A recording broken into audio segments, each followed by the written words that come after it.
मायूस न हो अहले ज़मी अपने खता से, मायूस न हो अहले ज़मी अपने खता से, तकदीर बदल जाती है मुदतर की दुआ से, तकदीर बदल जाती है मुदतर की दुआ से।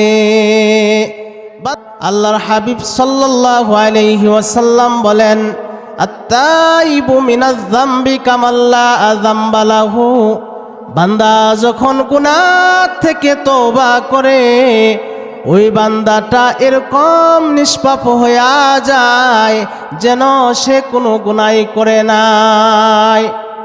শিশু ভূমিষ্ঠ হওয়ার পর যেমন কোনো গুনাহ থাকে না, তওবাকারী ব্যক্তির কোনো গুনাহ অবশিষ্ট থাকে না। বান্দা যখন খাঁটি দিলে তওবা করে তখন শুধু বান্দার গুনাহ মাফ হয় না, ফাউলাইকা ইবাদদিলুল্লাহু সাইয়্যাতিহিম হাসানাত, আল্লাহ পাক বান্দার গুনাহগুলোকে নেক দ্বারা পরিবর্তন করে দেন। গুনাহকে আল্লাহ নেক দ্বারা পরিবর্তন করে দেন।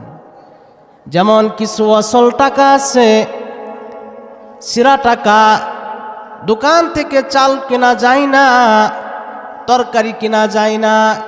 এই সিরা টাকাটা ব্যাংকে জমা দিলে যেরকম ভাবে নতুন টাকা দেয়া দেয়, বান্দা যদি নিজের অপরাধগুলো বুঝতে পারে আর যদি খাঁটি দিলে তওবা করে গুনাহগুলো আল্লাহ পাকের কুদরতি ব্যাংকে জমা দিয়া দেয়, তখন ওই বান্দার গুনাহকে আল্লাহ নেক দ্বারা পরিবর্তন করে দেন। সুবহানাল্লাহ। এই জন্য গুনাহ হয়ে গেলে আল্লাহর কাছে তওবা করা। শয়তান বলে আমার দুশ্মন হইল ওই ব্যক্তি যে গুনাহ হয়ে গেলে তওবা করে নেয়।